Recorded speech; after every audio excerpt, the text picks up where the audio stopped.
This is the new Logitech G Pro X Superlight. And this is also the Logitech G Pro X Superlight. Oi, it's the Logitech G Pro X What? Superlight 2. Are you sure that these two aren't the same exact mouse? Because they look awfully alike. Except this one's got a 2 on it. And this one's doesn't. So me taking a pot shot real quick, if you watched Logitech's puff piece on the Superlight 2, which is linked down in the description, it's actually a masterclass on selling a product that actually hasn't changed, lying that it is the best performing mouse on the market, which has been objectively proven to be false, and trying to completely convince people that since the pros use it, that you also must use it to be a pro, and it must be the best thing since sliced bread.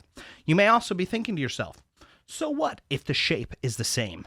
Obviously, everything else is different, and you'd be wrong. We're going to be starting from the tip, the front of the mouse, all the way to the back and the bottom and the internals in this comparison video, where we are looking at the Logitech G Pro X Superlight, aka the OG Superlight, and the Logitech G Pro X Superlight 2, aka Superlight 2. Which brings us to the first point between the two. Thankfully, they stuck with the same exact legendary potato shape that we've all come to either love or hate. It is so similar that if you were to put me in a room with just these two mice on the table and nothing else, I'd ask you why you gave me the same mouse twice.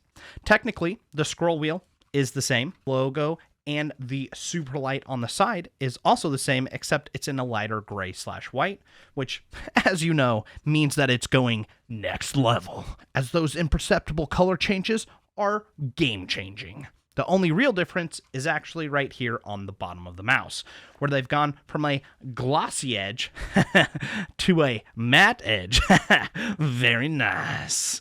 You also have more text right here, because who doesn't want more branding on their mouse? And it even says Pro Superlight on this one, and guess what? It says Pro Superlight on this one too, because even Logitech knows that this is a small, insignificant update over a whole new mouse. But seriously, the most noticeable change is the PTFE shape, which feels like more of an FU, as Logitech doesn't want you using your old third-party skates. The port to hold your dongle is also different, but that's it on the changes. You'll have to wait for Bearded Bob for an actual breakdown on what the internals look like, as they report they are completely different.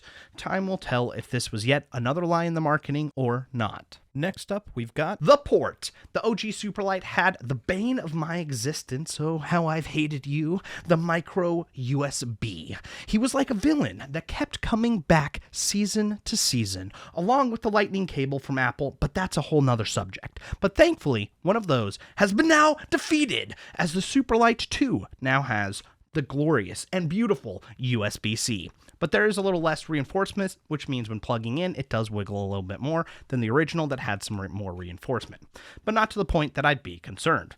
Which brings us to the next most important part, the primary clicks. But before we get into this one, I have two asterisks to share with you, just to go over some bias. First, there is always variance from model to model, so your mileage of your findings may vary here for both the mechanical and the new hybrid optical switches. I would love to hear your findings down in the comment section down below.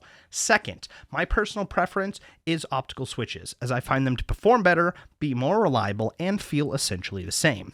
But I am biased towards that, which may color my opinion here as we go over this. So I just want you to keep that in mind. The biggest improvement/change between the OG Superlight and the Superlight 2 is the new Lightforce hybrid optical mechanical switches, which are supposed to feel like mechanical switches, but have the performance and benefits of optical switches, such as the immunity to double clicks. To me, this is the biggest reason why someone may change from the original to the new one, as the double click issues with the OG Superlight was definitely the #1 cause of failure. Hopefully that is now resolved. Since these still have mechanical components inside it, I'm not fully convinced. If I throw on some noise canceling headphones, as that way I can't hear the actual clicks, which subconsciously plays a huge role in how a click feels, they feel eerily similar, with the Superlight 2 feeling crisper, as I get the same tactile bump, but it is more pronounced. Going more in depth, the OG Superlight has mild pre-travel with a nice pronounced tactical bump, followed by a long post-travel. The Superlight 2, on the other hand, has what I'd argue to be mild pre- and post-travel in equal amounts, but depending on the individual, may be seen as mild/moderate travel with a very strong tactile bump. Both require light actuation force, but the Superlight 2 gives the illusion of being heavier due to the strong tactile bump, as I have an exceedingly hard time telling a difference between the two pressure-wise.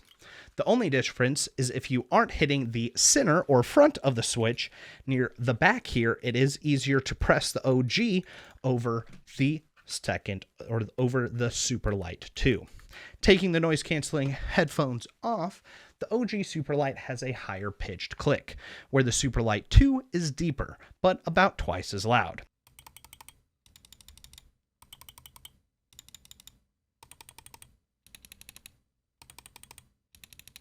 I'd say about as loud as my other optical switches from Razer, but since it is a lower click, it doesn't seem as loud. Side play on both of them is the same.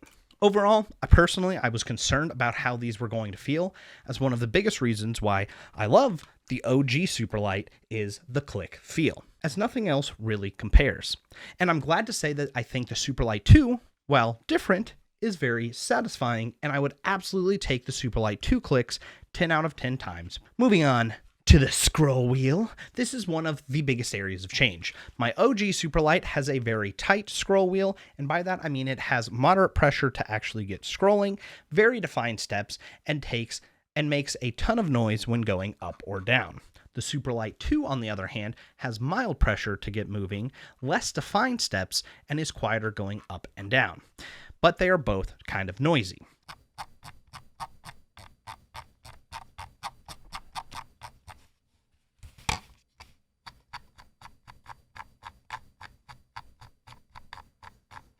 Giving me the illusion that this is actually more accurate when doing generalized browsing, even though in reality, they both perform the same. Middle click requires moderate to severe pressure and is more crisp on the OG. This one just feels a bit more mushy. More simply put, the Superlight 2 scroll wheel is lighter, the steps aren't as defined, and it takes the same amount of pressure for the middle click.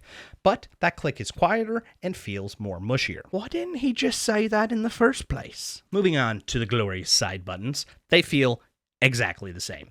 And I mean exactly the same. With long pre-travel, a soft tactile click with very short pre-travel, making it come across as a bit mushy.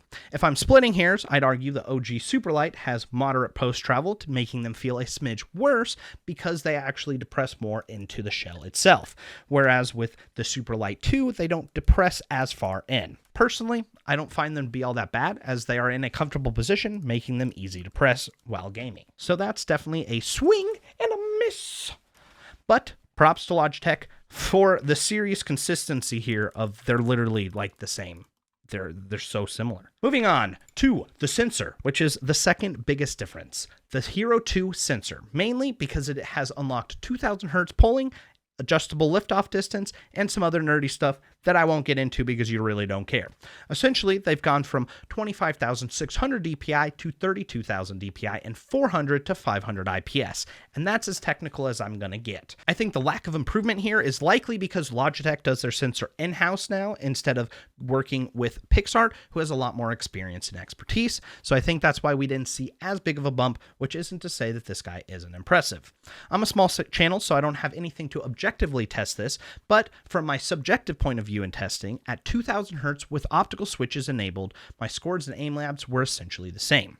But the Hero 2 felt better with tracking and motion latency, whereas the OG Superlight felt better with click latency. But overall, I don't feel a significant difference between the two. Objectively, according to Haas Gaming, which his link is in the description, and I highly recommend you go watch his video after this one because he's great, the motion latency difference between the OG Superlight and the Superlight 2 was 0.8 milliseconds. Click latency was 0.16 milliseconds faster on the Superlight 2 at 2000 Hz, but at 1000 Hz was 0.28 milliseconds slower, which was even slower with hybrid mode on over optical mode for the clicks on the Superlight 2 by 1.8 milliseconds.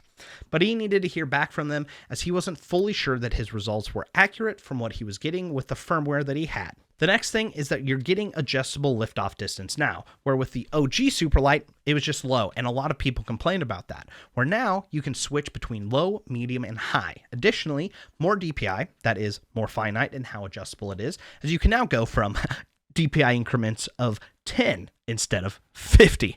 I know, please hold your applause. I know, your mind was just blown. Last, you can eliminate sensor deviation between two mice through the software to easily get up and running from a competitor's mouse.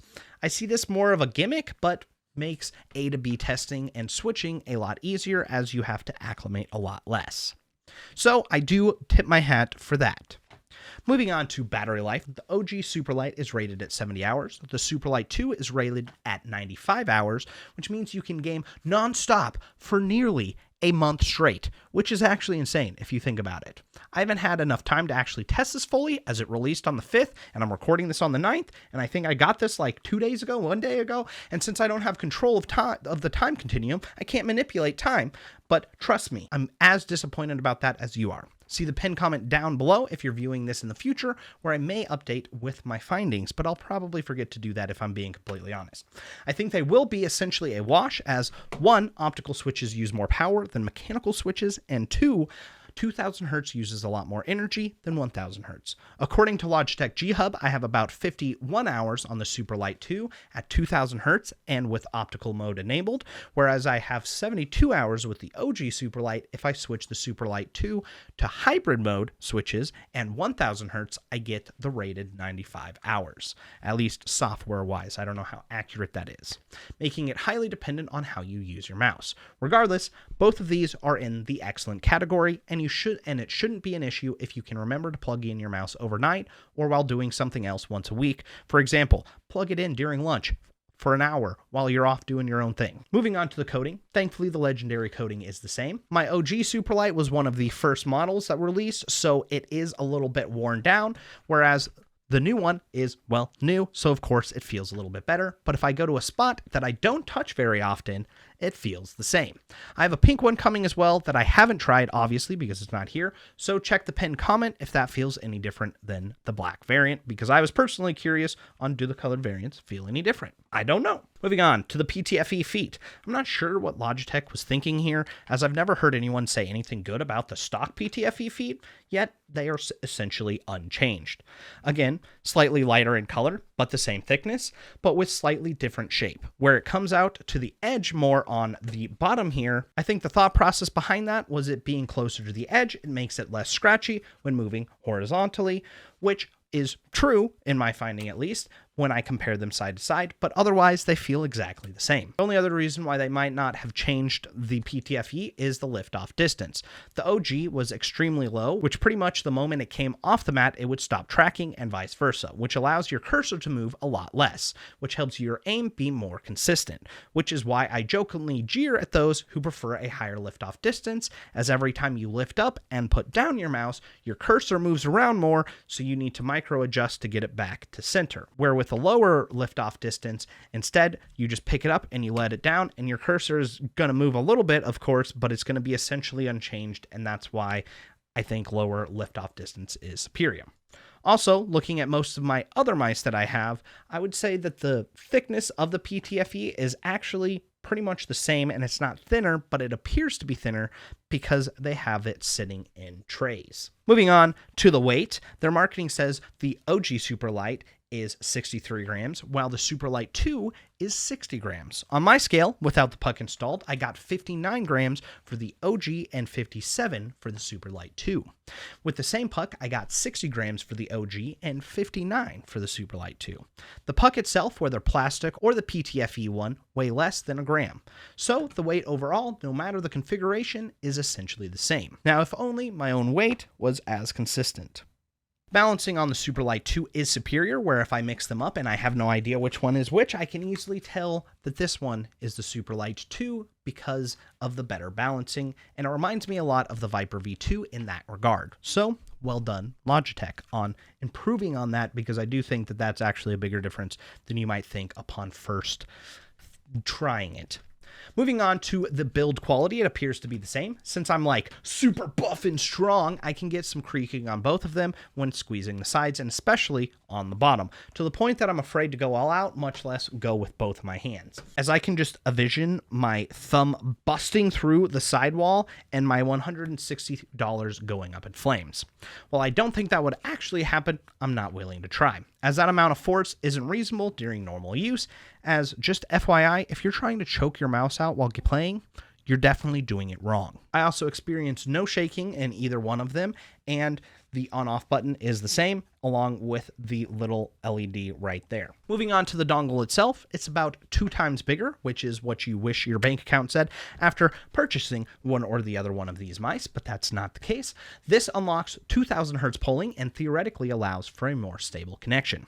I'm a tiny channel, so again, I don't have anything fancy to test this objectively, but I did get some stutters with my OG Superlight along with my G Pro wireless and a few of my other Logitech mice that I haven't noticed with the Superlight 2. I don't know what's up with that. I'm not saying that's a thing or not. I'm pretty sure they're both exactly the same. Moving on to the box, it's been a minute since I actually saw my G Pro X Superlight box. It's around here somewhere, but I'm not going to look for it for this video. I don't remember exactly what comes in it, but I'm pretty sure it's pretty much the same. Mostly, the cable you get is still a stiff rubber, freaking rubber. But at least this time around, it appears to be a little bit higher quality and a bit more malleable than previously, which was just like a normal power cord that just like, bam, didn't go anywhere when you were trying to use it plugged in. It was awful. But it's still by far the worst cable that I have ever seen come with a premium mouse for at least 3 years now. Like, I genuinely feel like we're back in 2016 because the G900, which was one of the first awesome wireless mice, came with the same exact cable. However, of course, this time around, they are, instead of a micro USB cable, they are using USB-C, which also means that the extender dongle is also USB-C to USB-A over micro USB to USB-A. It also comes with both pucks, one with PTFE and one without, and last, grip tape, which I don't think I actually got in my OG Superlight now that I'm thinking about it. Which brings us to the conclusion. Thank God, this video is almost over. In the end, I feel like I've been bamboozled into buying the same mouse for $159. And I'm left disappointed, which I don't like. It absolutely is not worth upgrading to the Superlight 2. However, if you know you enjoy the shape, need a new mouse, or are coming from a different mouse, it may be worth considering. But even then, I'm still on the fence. So hear me out. On one side, I think the upgraded Hero 2 sensor, the scroll wheel, and most importantly, these optical switches make it a worthy buy. And of course, it performs in the upper tier. But on the other hand, wonder if that is worth the extra cost, as if you can find the OG Superlight for $130 or less, are those minor upgrades worth that price premium? I want to know your opinion. Let me know down in the comment section below. Are you willing? Are you going to pick up the Superlight 2? Do you think the price bump would be worthy of that if you didn't already own one of these? I have a really hard time justifying this, and I'm one of those people that tends to always justify going with the newer variant. So for me to say, is a pretty big deal. If I missed anything, let me know down in the comment section and I'll reply back. If you like this video, leave a like. If you didn't like this video, leave a dislike. And of course, subscribe for more like this. Otherwise, I hope you have a wonderful rest of your day/week, and God bless.